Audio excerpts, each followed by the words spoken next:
Hey, and welcome back. It's Tanya Smith here with Get Noticed with Video, and I'm on for our weekly live stream. I want to welcome all of you, whether you're watching from YouTube, if you're watching on my Facebook Live page, if you're in my very special, incredible community called the Video VIPs. Wherever you are from, we welcome you. So today I want to do a little deeper dive into the idea of 3 tips, but it's really going to be more than that. But 3 tips for creating your own studio. So if you are doing live stream video, one of your top questions may be, how should I arrange my background? Should I use a green screen or not? What's a simple way to do the setup? So I'm going to give you a simple formula to help you to do that. But then I am going to do a deeper dive. And the reason for this is that it was a question that I know that has been common for some of the folks that are in my personal community. So inside of our group, the Video VIPs. Let me go ahead and ask you and invite you, if you are interested in learning more about how to simplify streaming so that you can serve more people, you may want to as well be part of this community. So it is our Video VIPs community. I'm going to pop up a banner real quick so that you know exactly how to get connected. So if you're not already part of the neighborhood, make sure you come and join us in the Facebook group.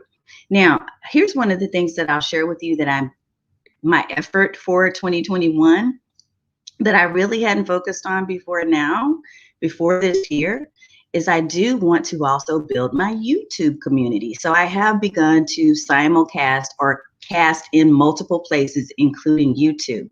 Right now, I think we're at a little under 750 people, but we want to get it to 1,000. Why? Because I would like to see what the community features are available in YouTube. So if you're not used to watching on YouTube, but you're interested in checking it out, there's a couple of perks to doing that. One is I think it's going to be a little bit higher quality because I'm actually broadcasting in a 4K or with a 4K webcam. You just can't see that in Facebook because they downgrade it. I'm going to talk a little bit about cameras. That's going to be one of the things that we'll touch on. So let me go ahead and make sure that I welcome any of you who are actually inside of our community. If you are there now, in the Video VIPs group, then please give me a shout out and I'll shout out back at you as well. And I'll let you know that if you're in that community and you have a question at one point later on, after we get through the content, I'll invite you to go ahead and connect. You have the link directly to come into the back end of our StreamYard studio. So right now I'm actually broadcasting from a tool called StreamYard. All right, so let's dive into the content because I do have a lot to get through and I know you're going to have questions even if you don't have them right now. I'm double checking a couple of things real quick to make sure that we can broadcast and share our screen so that you can see all the goodies that I have for you. So I promised in my group, I asked in my group, hey, are you interested in learning more about how I've got my setup? And I shared a picture kind of the front end setup.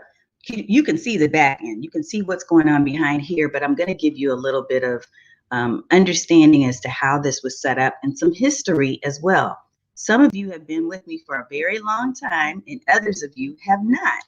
So I do see someone who's popped into the screen as a guest, so I'll definitely pull you up a little later. But one of the things that I want to do is walk you through the process that I was thinking, because I think that will help you too as you're thinking through your strategy for creating your own video studio, right?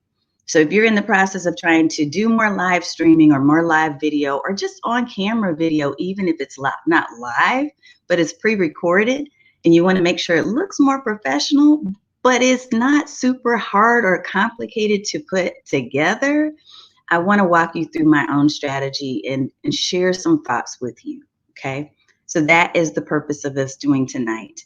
Hey, Miss OG, it's Marcia, who is joining us tonight from the Video VIPs room. She knew to put the hashtag OG. So if you've been watching for a while, put hashtag OG in the comments. If you're brand new and this is your first time ever, no matter where you're watching from, put in hashtag newbie.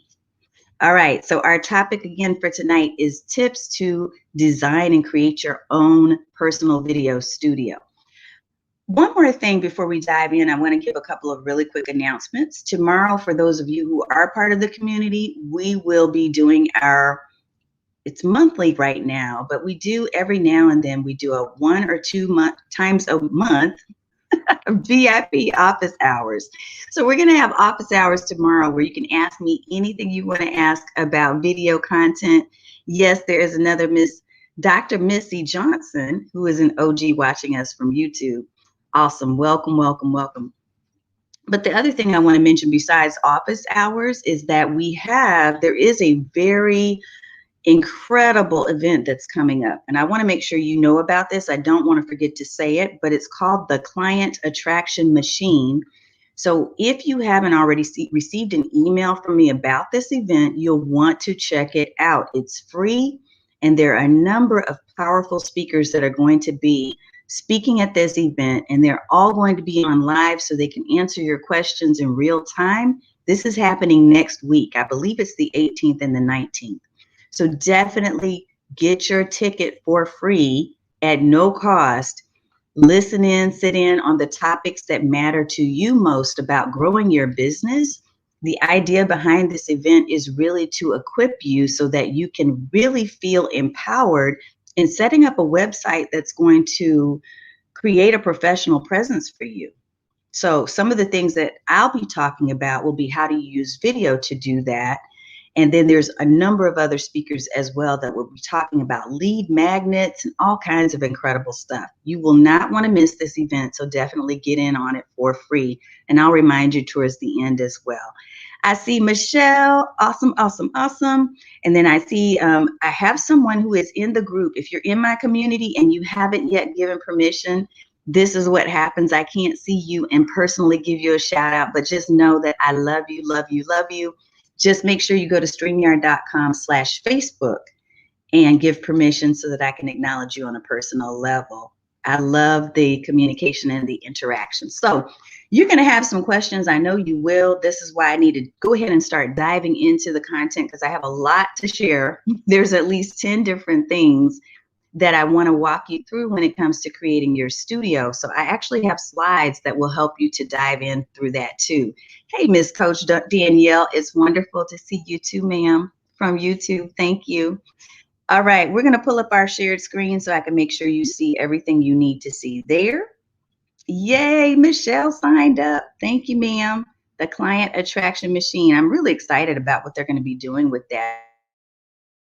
I'm going to share a slide deck and we'll kind of switch back and forth so that you can actually have, it seems like it's buffering a little bit, but I'm going to share this slides so that you can also see the images of different, wonder why it stopped. I don't know if you can still hear me, but it looks like I'm having a few problems with Facebook or perhaps with StreamYard right at the moment. So we'll see how that corrects itself in just a little bit. I may have to do a refresh. We'll see in a second. If you can still see and hear me, let me know. I've never had this happen before, but we're going to keep it moving, and I'm going to make sure I double check and see if you can still hear and see me. If you can't, we will restart in just a few minutes and make sure that you get what you need here. All right. Yeah, it's stuck on StreamYard. So let me see if we can restart our screen without disconnecting. But if we do get disconnected, I will come right back.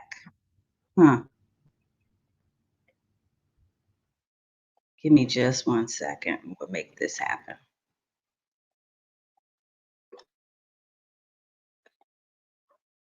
You like the look of my studio. I can see that comment, but for some reason my screen is frozen. Not exactly sure why. All right, we may have to restart, guys and gals. I'm not sure what's happening, but it looks like I'm just locked up, like I can't do anything. So we'll restart in just a minute. And if we need to, we'll switch over to phone. I'm trying to see if we can close any windows and if that will help us get reconnected. Yeah, it's not happening. Okay, closing all windows. I'll be right back as soon as I can. Let me try to figure out this problem and we'll get it reconnected.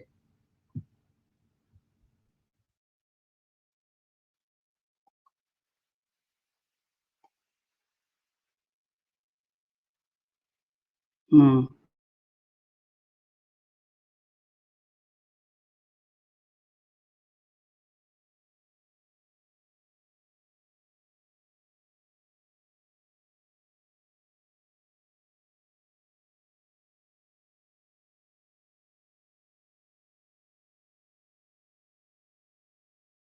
Let's see. Are you all still there is the question. And are we able to screen share? Let's remove that. Pop us back up again.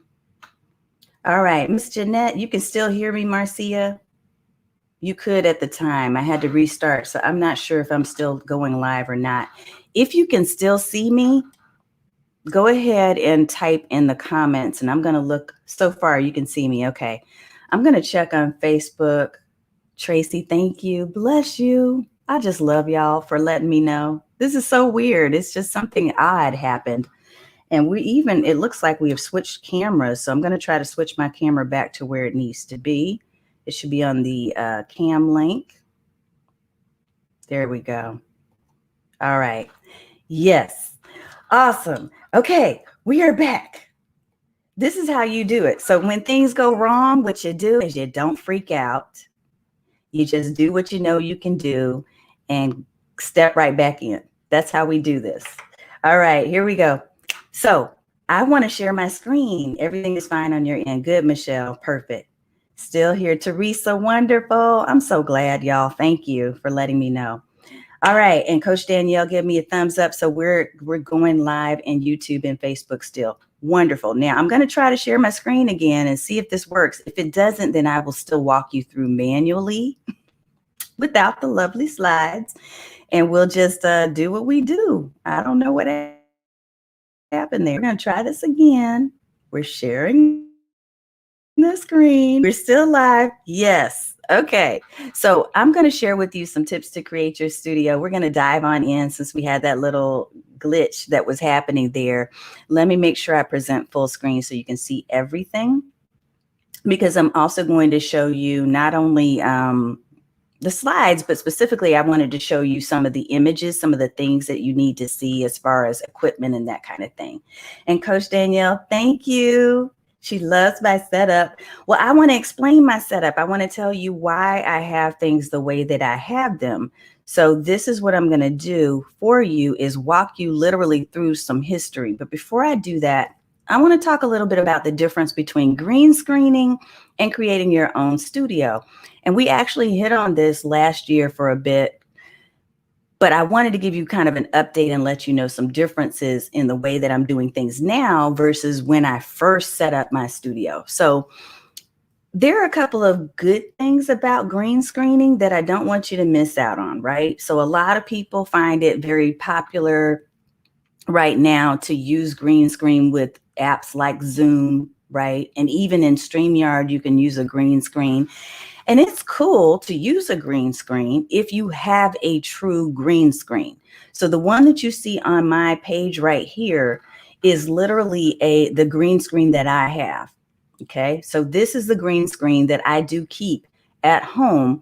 And the reason I love it so much is because of the fact that it has this handy little handle that can pull it up and down. So I'm not worrying about trying to mount it in my ceiling or somehow stick it on the wall.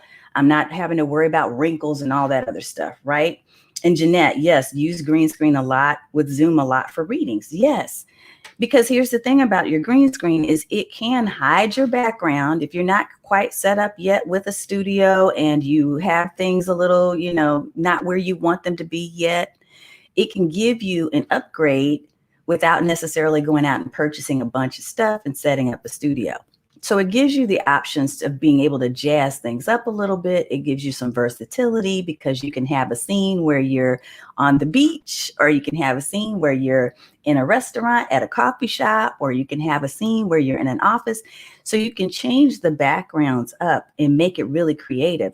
What I used to do a lot is to have a branded screen. So I would have a green screen, and then I would use a branded image with my name, like with my logo, and with something behind me that said "Get Noticed with Video," which was really nice when you do interviews and you're doing, you're wanting to make sure you really showcase your brand, right, as you're doing a video. So I do love green screens, and honestly, it was effective, and it can be effective for you to use depending on your purpose.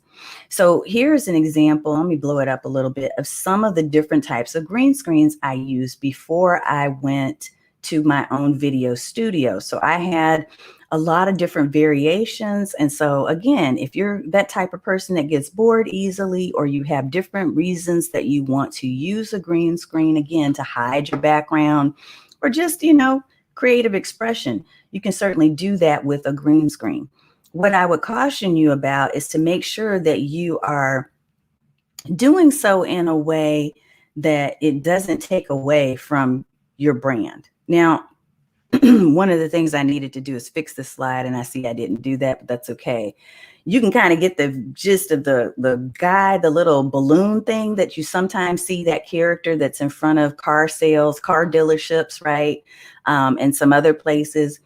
That's what tends to happen if you're not properly using a true green screen. So if you're like on Zoom and you say, hey, I want to use the green screen feature, but you don't have a real green screen in the background, what you have to worry about are things like making sure you have the perfect lighting, that it's positioned correctly. There's all kinds of different things that can go wrong if you're not using a green screen properly. So I highly encourage you to just kind of watch it when it comes to that, because instead of building on your credibility and your brand presence with your video, it can take away from that, right? It can take away from that. So you want to really consider what I'm about to share with you as another alternative to using a green screen. And that is, you think about creating your own video studio. So I'm going to walk you a little bit through the history of how I did this for myself. And then I literally am going to, because I promised my video VIPs group that I would walk them through everything they saw in an image that I created, right? I offered in the group, and the group was like, yeah, show us that. Jakara knows. You're welcome. I will do it.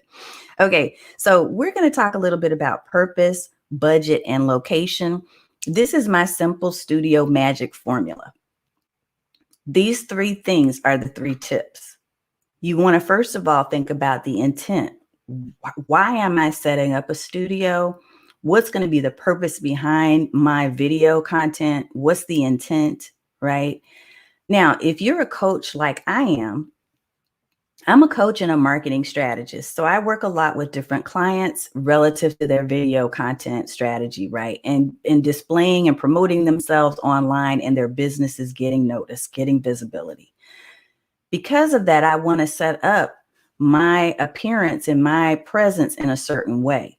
Now, if you are a cook, if you are someone who does, I don't know, there could be any number of crafts, or you're someone who promotes, creating planners, right?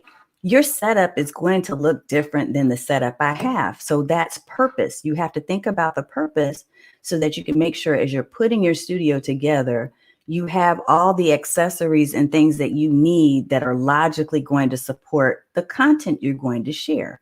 Because if you're a cook, you're probably going to have your setup in more of a kitchen style, right, studio, versus a studio like what I have. So purpose is number one. The second part of this formula is budget.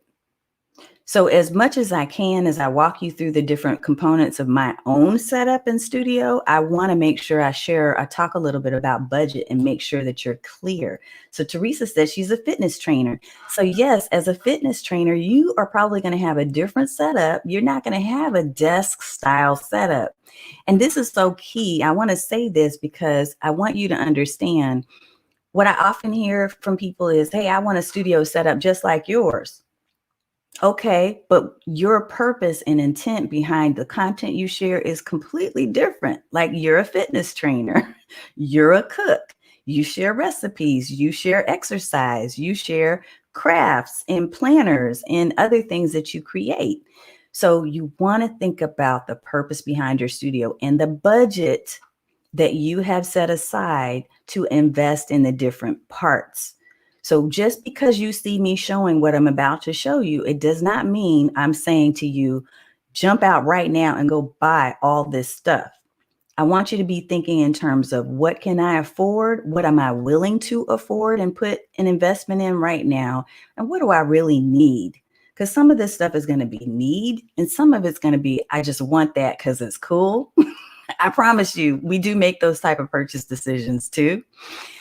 And then the third and final part of this magic formula, the studio magic formula, is location. You have to be thinking about all three things. So I'm going to walk you through how I did that for my own studio. And let me show you this little picture, because this is where I was initially broadcasting from. So initially, I had this. Here's what it was, and I'll share this with you. Okay, I'm going to keep this real because that's what I do. My upstairs family room area, nobody was using in the house. Everybody was always downstairs. So it was like, there is nothing going on upstairs. And it had a bunch of boxes of toys and all kinds of things. My kids are older now. They didn't care anything about this space at the time. Plus, we just all like congregating downstairs where the big TV was and the dogs and everybody's, it was just, that's where our place is, our central place. So I was looking for a spot in the house, and I'm taking you through my thought process because you're going to probably have some thought process to go through too for your house or your office. I was thinking about finding a space in my home where it would be quiet, where I wouldn't have a lot of distractions, where I wouldn't have people running behind me and walking behind me in the kitchen, that kind of stuff, right? And so I thought, how about I just kind of use the space that nobody else is using in this moment? And it was a small part of my family room area that wasn't being used. So I removed all of this stuff that was here. And good, I see some questions that are going to be asked. Yay, I see people joining. So I had all this space here, right, where I was like, I can use that. How can I use that? Let me see what I can do with it. And so this originally is how I was recording. I was recording, and you can kind of see the spot. This corner over here is now where I'm recording in this moment. So I didn't take up the whole family room because I still wanted some of the area to be useful, for the rest of the family if they wanted to. And I kind of used it as a storage area for a lot of the stuff that I have right now. But I started with what I had. I didn't have a whole setup. I just started where I was, right? And it made sense at the time for me to start where I was because I wasn't ready to invest in putting a real studio together. So I'm going to check in soon because I know I had a couple of folks that have joined in the guest room. But as I'm going through this, just kind of think through your own situation and what makes the most sense for you. So here's what I ended up doing. There were 3 parts to me recreating a studio or designing the studio. I thought about, how can I make this simple? How can I really utilize the location? How can I make sure that I'm staying within my budget? And you're welcome. Thank you for being transparent. Yes, I'm so glad because I want you to really, when I'm talking about video strategy, it's not just about getting on a camera and doing a video. It's about thinking through, what is my process? What am I trying to achieve, right? So here's the 3 things that, the 3 phases, if you will, of creating the little corner studio that I now have. So first of all, a lot of you ask me if this is real brick. And as you saw, it's not, right? It's not. No, I did not invest in somebody coming to my home and reconstructing the whole wall. What I did do, however, is I took a look at some of the former green screen backgrounds that I created, and I was like, oh, I really kind of like the look of that brick. How can I recreate that? And so I was able to find peel and stick wallpaper. And so I had to measure the space that I wanted to use. And I took the time, I took a whole weekend and broke this thing down. And I put peel and stick wallpaper up. I also noticed a lot of people tend to have those like back tables where you can set like a plant or a lamp or, motivational plaques and that kind of stuff. I didn't want to do that. I wanted something a little different. And so I needed to use the location. And the location for me was missing that corner being filled. So I ended up using, as you can kind of see, I decided to go with a corner stand. So that's what you see behind me is the corner stand. You can see that like when I blow up my own, let me find it again. Right here, this is that corner stand that you see. And so I've filled it with things that are near and dear to me, collectibles, because I've collected Wonder Woman stuff, paraphernalia for all my life since I was a kid. And I thought if I can surround myself with things that make me happy and make me feel empowered, I'm going to do better when I get on camera, right? I'm going to do better when I get on camera on video. So that's how I ended up initially setting things up. And what you see kind of is a mostly finished product right here. Let me pull up my screen again so you can see that. And then I'm going to take a couple of questions. But I pulled up a mostly finished product picture so that you can see what it really looks like. I covered the door. I actually recently have covered this space over here too, so that I can pan out a little bit more and it still has that consistency. But this is how I initially started, right? And you said the brick looks so good, Lindsay. Thank you. And you may end up finding that there's something else that you prefer to use, and that's okay. That's all good, right? I'm going to test in and see if we have a quick question. Devonna, I know you're here, so I'm going to pull you up into the screen, and you can use either your microphone only or you can be on video. It's totally up to you. I'm going to pull you up and see if you have a question right now. So I'm letting you know. All right, Devonna. Hi, yes, hello. Hey. So what's your question for me? Oh, I Oh, you really don't have one don't yet? have one at this time. Okay. Well, I did. For those who don't have an actual wall, they just have the green screen. Mm-hmm. Um, what are some things that can be done? That's a good question. So what I would suggest, and I see that you have a green screen. I saw that. Wonderful. So a couple of things that I would say would be you want to think about with your green screen, no matter what kind you're using, that it has a smooth appearance, meaning that you don't have a lot of wrinkles in it and that type of thing, because what that can do is create unintended shadows. So if you're going to use a green screen, you want to make sure it's really smooth. You want to make sure it's positioned like you have it positioned fully covering the background so that when you get ready to show whatever the image is that's put on the back or put onto it, that the image is covered and that you don't have like bits and pieces of your real your Oh, real space behind you. No, you're good. You're fine.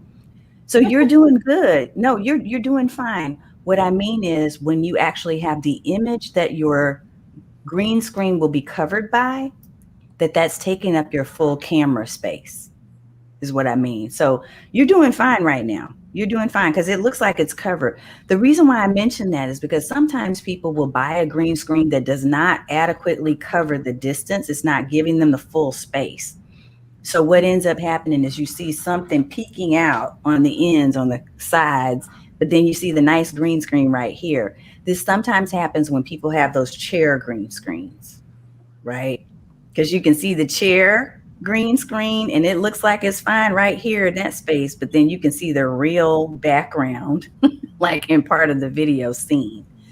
So that would be something. Does that help a little bit? yes, thank you. You're so welcome. Thank you for your question. All One right. other question, ma'am. Yes. Does the StreamYard allow for, you probably mentioned that, an artificial green screen background like Zoom does? Sure does. Now, the difference between Zoom and StreamYard, and thanks for that question too.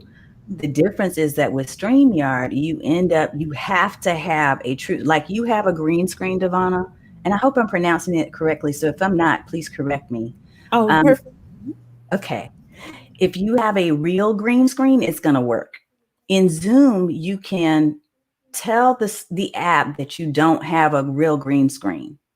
But what happens is, because they're using this software inside of Zoom that allows you to look like you have a green screen, even though you don't, you end up with those wavy hands. Like if you're moving your hands or moving different parts of your body, parts of it disappear. That's because that person who you're seeing that happen to probably doesn't have a true green screen behind them, like a physical green screen. So you have one, and that should work in StreamYard as well as it does in Zoom. Okay, thank you. You're welcome. All right, so now I'm getting ready to dive into, let's see what we're going to dive into. Oh, there's a great question. Let me answer this. And hello, I see someone, I don't know what the name pronunciation would be, but hello to you on YouTube. Also, do you do something to help with sound blocking in the room? This is a great question because there are options. Let me go back to that question. There are options for you to actually purchase, and I can't think of at the time, there are these little cushions that you can literally stick on your wall space, on your floor, on your desk, or any areas that will help to absorb sound. I'll see if I can find one before we get done. But that does help to create a better sound, depending on what your room setup is like. So if you have a really open room or you have a lot of windows, sometimes it sounds too echoey, especially depending on the type of microphone you have. So that's an excellent question. And there are ways that you can absorb extra noises so that the person can or the people that are watching just hear you clearly. Instead of using that, though, for me, I use an app called Krisp, KRISP. So if you go to tanya.click/Krisp, you'll find that app. That's what I use for noise reduction. Lindsay asked, how far is your chair from the back wall? Does your webcam automatically focus on your face? Yes, it does. And I'm actually, my chair is not that far, but I do have the autofocus, and I'll share why in just a few minutes when I show you the camera that I'm using now, because I recently upgraded. So I'm going to show you a couple of real quick things here. Let's dive into my actual setup, because I want you to see what my setup is. And let's see. Let me pull this up real quick for you. So this is my setup, and this is what I shared with my group with the video VIPs. And I said, hey, do you want to know my full setup? Do you want me to walk it through? So tonight is a little bit longer than my stereotypical live streams tend to go, but it's on purpose. It's because I promised that I would do this. So I'm going to make sure I give you the time and I answer your questions about my entire studio setup. So I've kind of given you some tips and some hints around how I've set up the background. But now let's look a little bit at the front end, what I see in front of me every time I get ready to go live, and I'll walk you through some of the equipment too. And yes, Coach Danielle said StreamYard asks you for a blue or green screen. So yes, one of the things that you can actually, everybody talks about green screens, but blue screens, there is a blue screen option as well. Blue screens are similar. They're just not as commonly used. Most people use the green, right? But it does the same thing. It has the same effect. So if you buy a blue screen instead of a green screen, it's going to give you the same effect. Awesome. And so Afia said, I can see a better quality on video. All right. Awesome. So let me show you. This is my setup, and I'm going to blow it up so you can really, really see it. That didn't blow it up too much. But I'm going to show you how simple this is because, again, I know you're going to potentially watch other videos and talk to other gurus and marketing people that will give you a very complex complicated setup, but I want to share with you just simply how I've kind of thought through what my desk space would look like, because it gives me what I need. And some of the things are things I wanted, sure, but it gives me exactly what I need. And I'm going to walk you through what I did so that you can kind of think through your own options. So the first thing if we go from right to left, and let me try to go back again, and I'm going to show you. So what you'll see at the very top here is at the left, and you can kind of see this in my full space when I do. You can see it right here. I have a Blue Yeti microphone. So speaking of the whole idea about sound and making sure that your video quality, the sound is good, it was important to me early on because I used to do podcasting. Like, I hated being on video. If you can believe that, like, I hate it. I don't want my face on camera. Some of you are saying that right now. You're like, no, I'd rather just do a podcast or do Clubhouse, which is cool. But I just love the interaction and engagement, and that you can really see my heart on video. You can see that I care about what I'm talking about, and I care about you as people who are viewing and trying to learn how to do better video. So I do love that about video versus just audio. But because of my audio background and because of podcasting previously, it was important to me to make sure that the sound quality was going to be decent. And so I use a blue microphone, and I'm going to show you again the blue microphone kind of up close.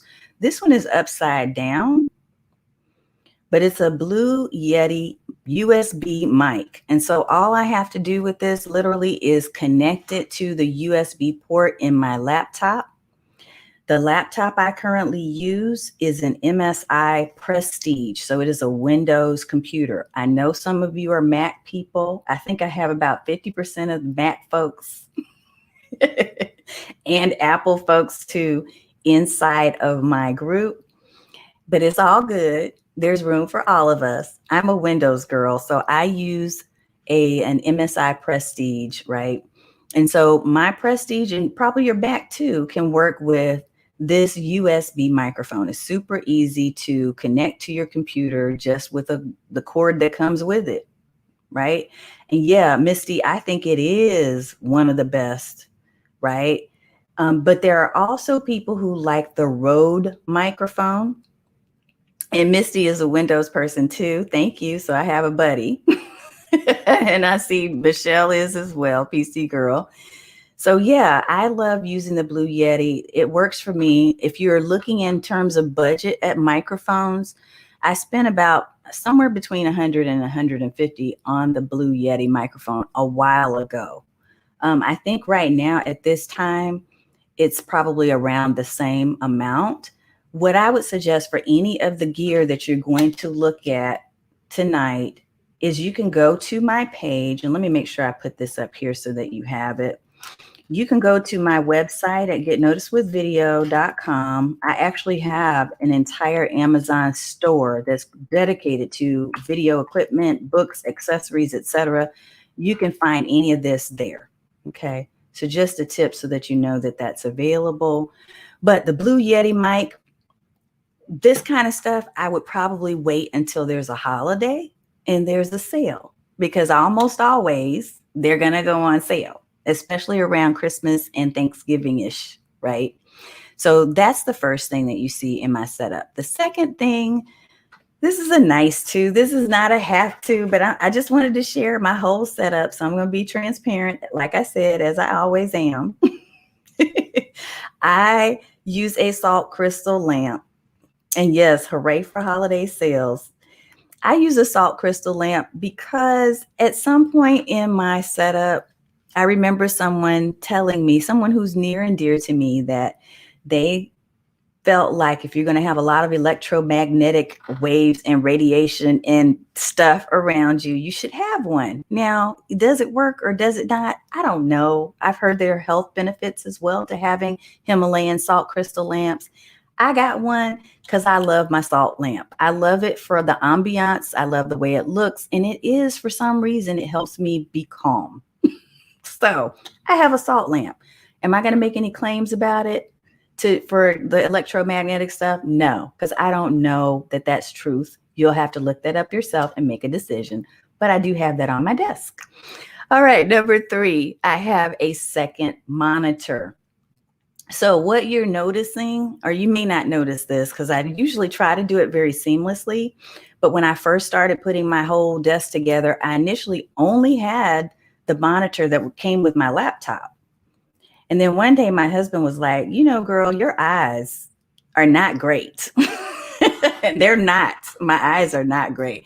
He's like, why don't I get you a bigger monitor? And at the time I was kind of like, okay, you tripping. Why you got to get me a different monitor? My eyes are fine.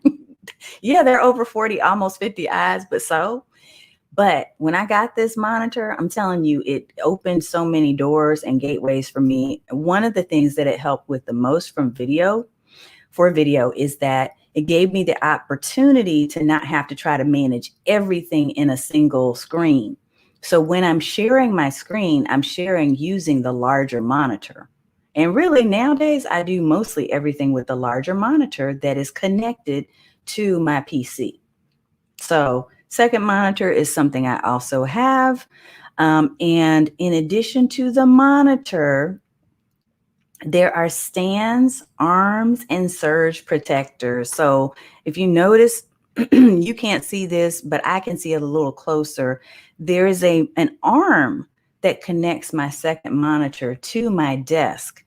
The reason why that was important to me is because I wanted to create extra space on my desk, because I use this desk space for almost everything, not just for doing videos, but also for everything else. So if you have a monitor that's taking up a ton of room on your desk and you are minimizing your writing space, that kind of makes you less efficient. At least it made me less efficient. So I decided to invest in different arms. So you can kind of see these stands and arms, right, as accessory items. That's why you see my microphone is mounted up here instead of with the little stand that stood on the desk that came with the Blue Yeti. I invested in an arm to put my microphone up high and off of the desk, again, to give me more space. I also use surge protectors. So this surge protector right here is one where I can add additional options for plugs, you know, for outlets and things. Because when you have all this set up, you need a way to plug things in. And you also want to make sure you're protecting your home so you're not like starting a fire with all this stuff that you just bought. So this particular surge protector that I use is also in my gear page. And if you are looking for a way to increase or enhance your ability to be able to plug things up, including USB ports, then I found this one to be a really handy one. So I do use it. It's just underneath my desk and I use it pretty frequently. For just about everything that I need to plug up, it's on that site, right? If you go to the Amazon site. All right, so the next thing that I have, and I'll move through these fairly quickly, but I will say that the arm for the monitor was a big deal. It gave me a whole lot of extra space. It was a lifesaver. The second monitor and the arm that went with it. And as much as I can, I put arms everywhere. The fifth one is a multiport. So I use a USB-C multiport for my laptop. And this connects my monitor. It also connects my microphone, and it connects this new gadget here called a Cam Link, which I'll explain in a minute. It's a capture card for video. When you're using a webcam that is like a real camera. I'm going to show you in a second what that looks like. But this multi-port came in handy because if you do have a PC or a Mac, you're probably going to have limited slots to plug things in. And so I needed, again, to plug in the monitor and the microphone and a couple of other things, too. So that's the purpose of the multi-port. And mine is a USB-C, not just the standard USB, because you need to look at whatever your laptop is and make sure you know the port, what's the input that's required. For me, it's a C. For you, if you have an older computer, it may not be a USB-C. It may just be a standard USB. So you want to know these things about your systems before you start buying a bunch of stuff. Okay, the next thing here's the camera. And this is what you all are like waiting for. What camera is she using today? Well, the one on the bottom is a C922 Pro webcam. The C922 Pro webcam has been fine. It is like my go-to. It's my standard. It's what I've had for a very long time. It was only $100 or so bucks at the time that I purchased it. Right now, I think it's about $125, and it's absolutely perfect. It's easy to set up. You don't need anything else to set this up to go live. So if you're not happy with the webcam that's built into your PC or your Mac is probably the bomb. But if you have a PC and you need to upgrade your webcam and you don't want to use your phone, because your phone is fine too, then you need to think about something like a C922 Pro. It's made by Logitech. This is also on my gear page if you're looking for one. And, oh, you're so welcome, Amanda. And I'll talk about that too. I'll come back and answer some questions here shortly. Yes. Okay. So Coach Danielle mentioned exactly what I was about to mention, which is perfect. So the webcam she uses is the Logitech Brio. Now the C922 is decent, right? The Brio is another level up, and it's also a Logitech webcam. And these are designed specifically as webcams. All you do literally is plug them into your computer and you start recording. You can use it right off the bat. But what I needed to do is to upgrade a bit, because if I'm teaching video marketing, right, I'm still keeping it simple, but I wanted to update and upgrade. And so someone asked the question earlier about the blurring of my background and how I'm focused right on my face. Automatically, because I am using this Sony a6400. This is a fairly new camera for me, but it's a Sony a6400. It's about $1,200. Plus I bought a 16 millimeter lens from Sigma. That was another $375. The reason I purchased and invested in that type of camera is because I wanted higher quality. So it goes all the way to what's called 4K.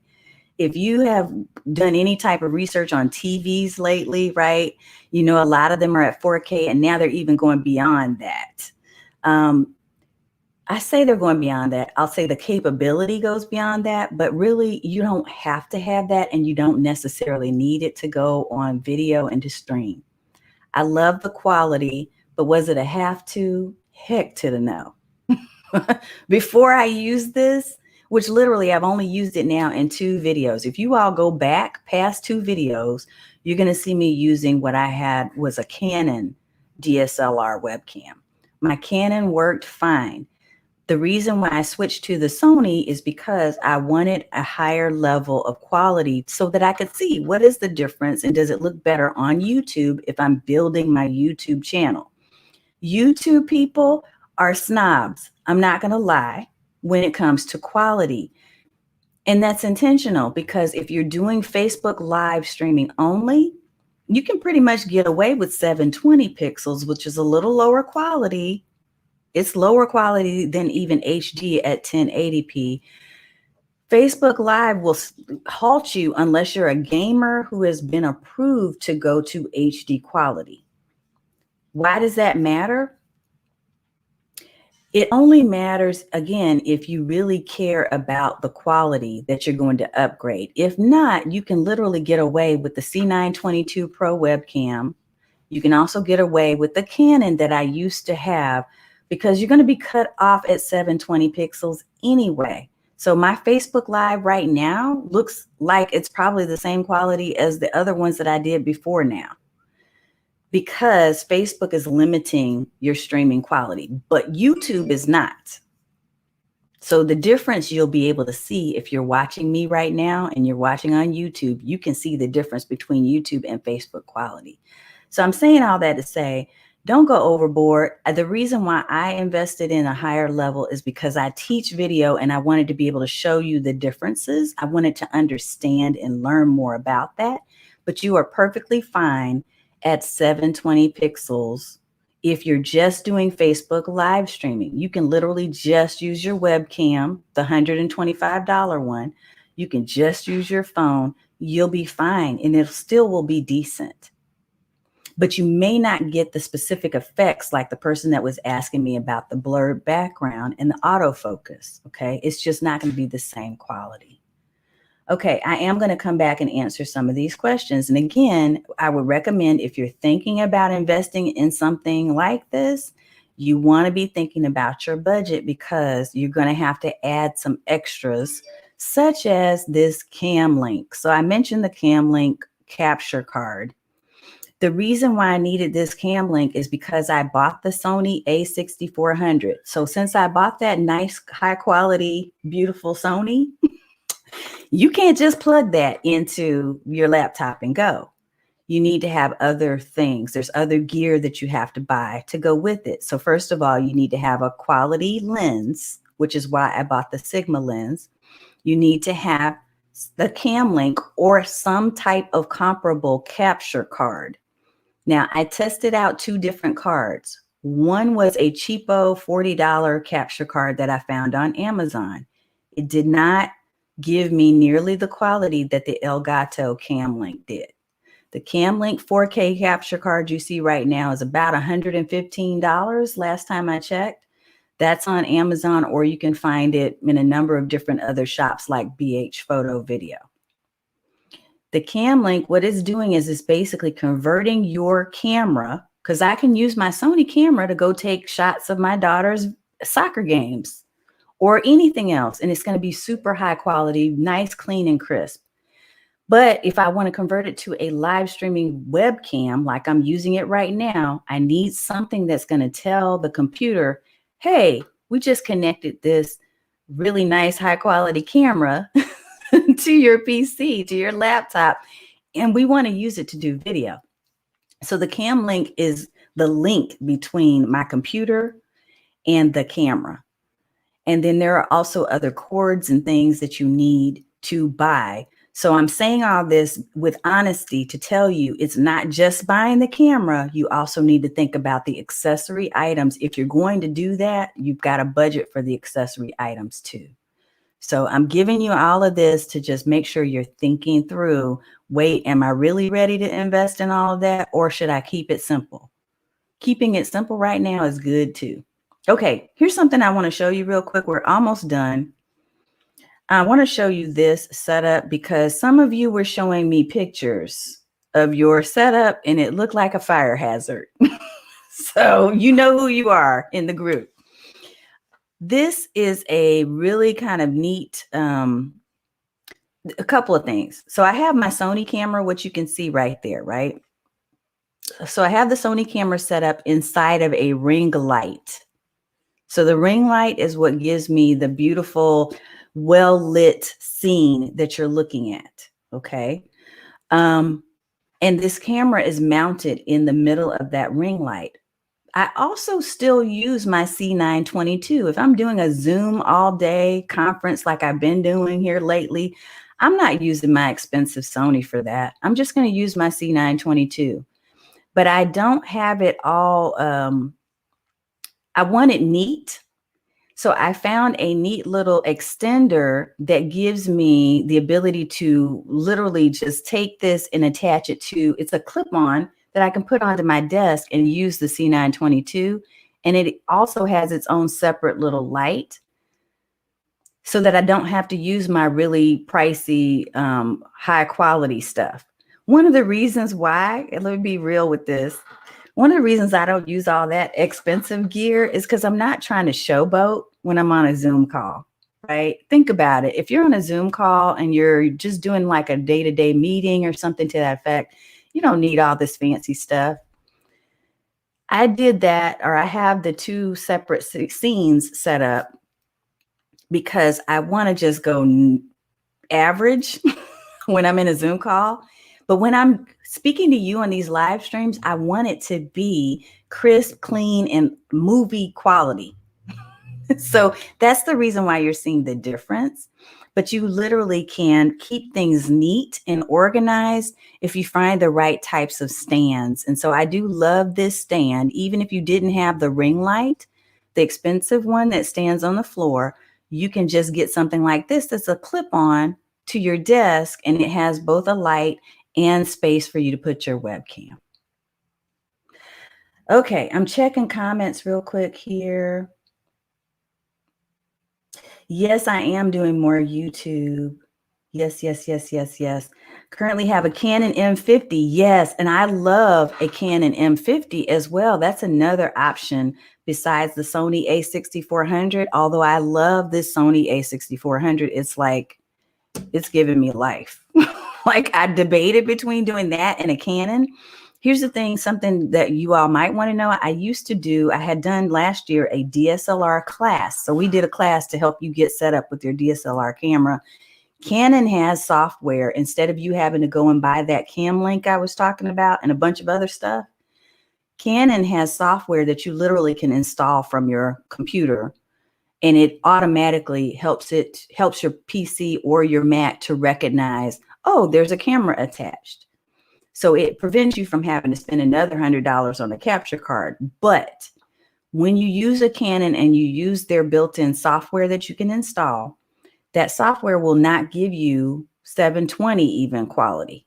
It stops at, I think, about 560. So you just need to know, if you're going to use a Canon and you're doing it to boost your professional quality, it's not going to give you what you're looking for because you've installed that software, and that software will not go above a certain level of quality. So it's not going to give you HD.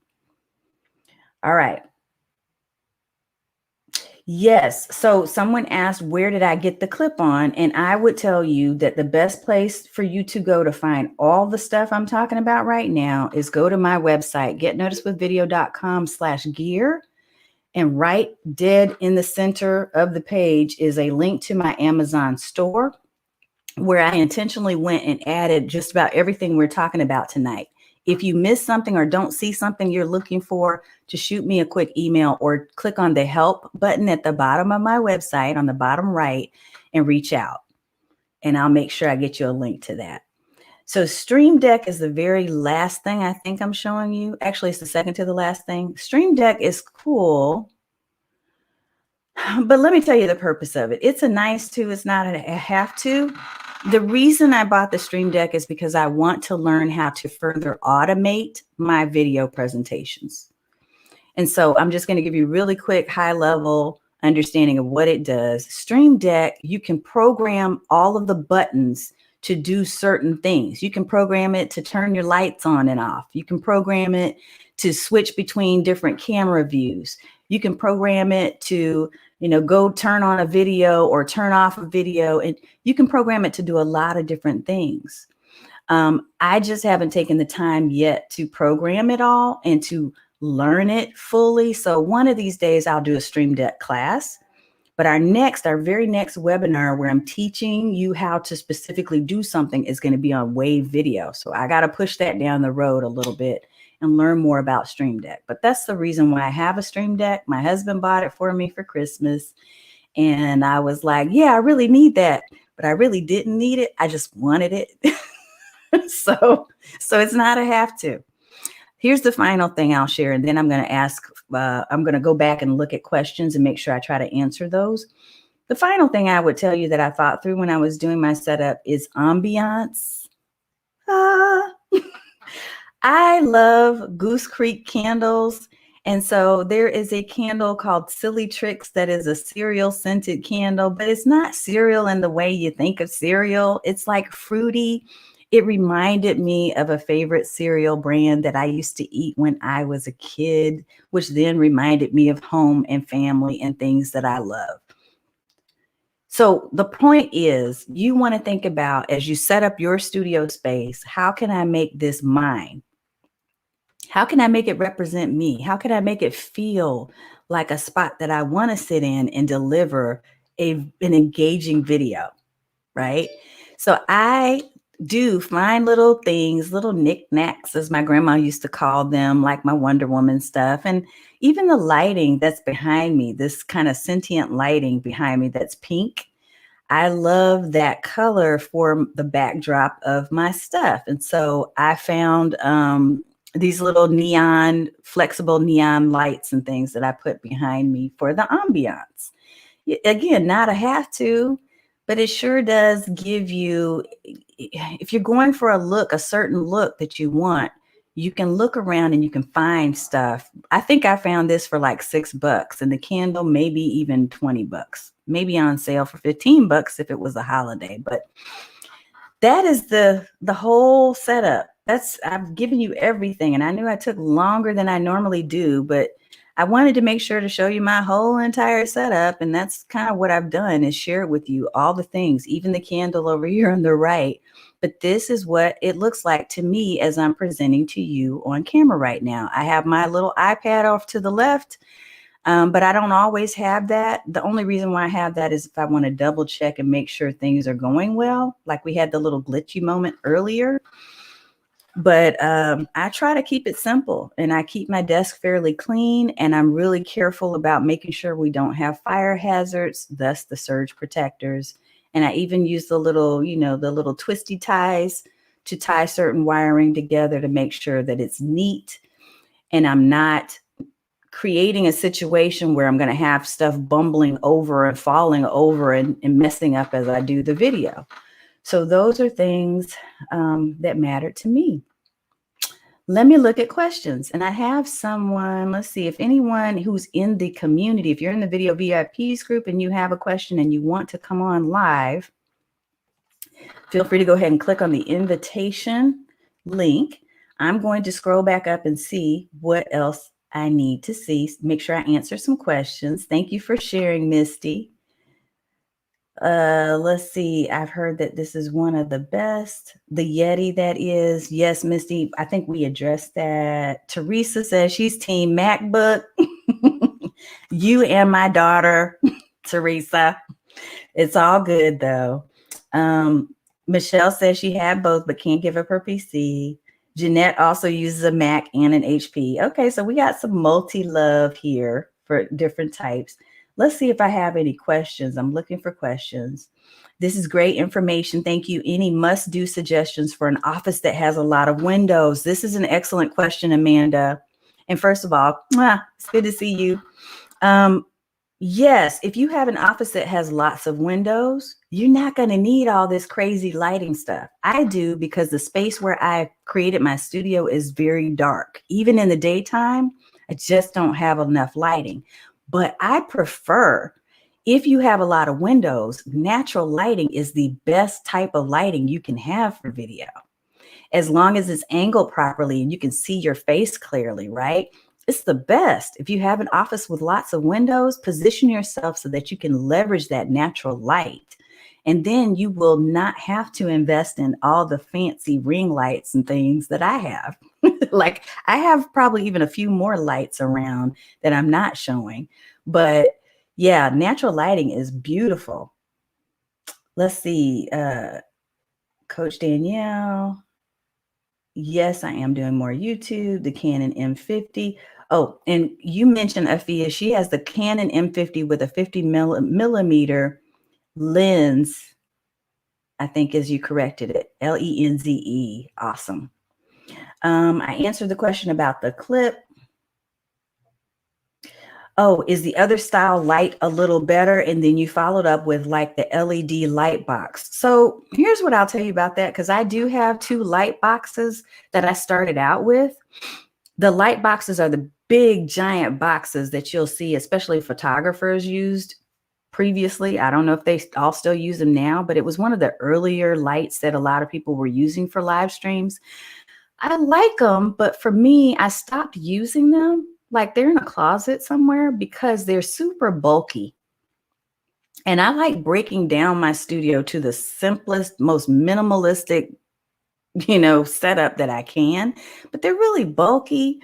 And I felt like I had to position them just the right way to get the lighting I wanted. So it was simpler to me to have the ring light. There's also another light that is one of those nice too, but I don't really have to, but I think I want it. There's another light that is called a key light. The reason I like the key light is when you wear glasses, instead of it coming directly at you, so you have the tiny little ring light, circles in your glasses and too much glare, it kind of presents at an angle like this but it still gives you adequate lighting and full lighting around your scene without creating that glare. So if you wear glasses, you might want to look into a key light. And I do have some of those on my gear page as well. So let me make sure I put the gear page back up. I'm still answering questions as well. Let me go back and see. Thank you. I'm so glad that you're getting much from this. I promise I'm about to shut things down, but I want to make sure I answer your questions too. If you couldn't afford a full setup at the time, what's the 2 main items? I love this question, Coach Danielle. You know what I would start with first? Here's the thing that's most important to me about video. The first most important thing will be sound, because you can do a video and you're not necessarily going to get people sticking around if they can't understand what you're saying. So I think I probably would think about investing in microphone. And even if it's not a Blue Yeti, and I've talked about this in the past when we just focused on sound, I would think about like a lapel mic, a lavalier mic is what they're called, and they're under $20. Right? So you can get one of those from Amazon or any of the electronic stores that you love. You pin it. I usually pin it to my undergarment so it can't be seen in the video, but it gives you pretty decent sound quality. Most of the time with your PC or laptop, it's just not going to have the sound is not going to be as effective, but you want to test that out first and see, does my PC or my Mac have decent enough quality sound that I don't need to even invest in that at all? So that's number one. Number two would definitely be thinking about your lighting. If you can't use natural lighting, then you want to think about, how can I have, even if it's one, and I have one around here somewhere, but even if it's one of those small clip-on ring lights that you can put on your camera or at the top of your laptop or on your phone, that works fine. It's, again, probably like $12 or less. You can find those little miniature ring lights and they give you really high power LED lighting. So I would suggest lighting and sound would be things that I would start with, because I don't think you need to necessarily go out and buy a webcam if you can use your phone. If you're trying to go live consistently to start with the things you have. Don't overdo or overextend yourself. I'm glad you think this was good information. Thank you, Dr. Missy.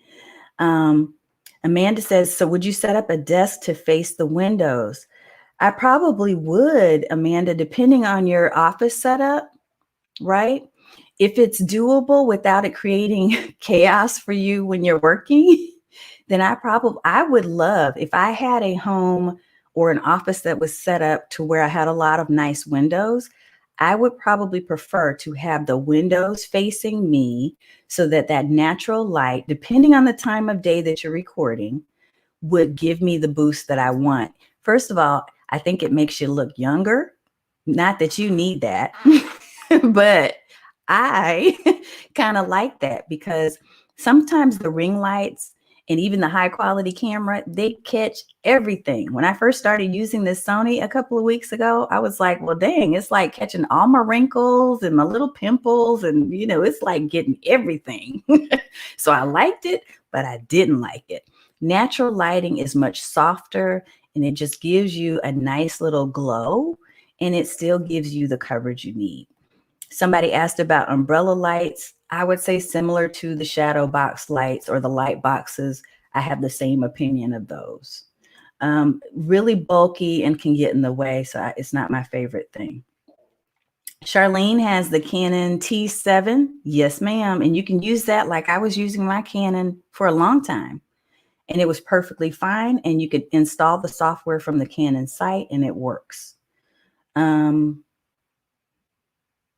Yes, and Charlene, being a media guru herself, said sound is everything in production.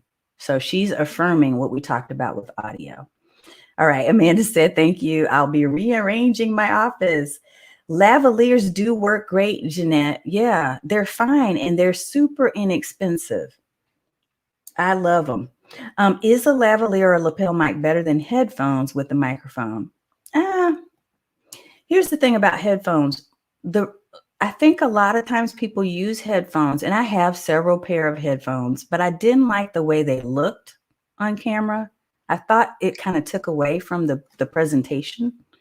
I do have one that goes behind the ear that I learned from Live Streaming Pros, from Luria at Live Streaming Pros.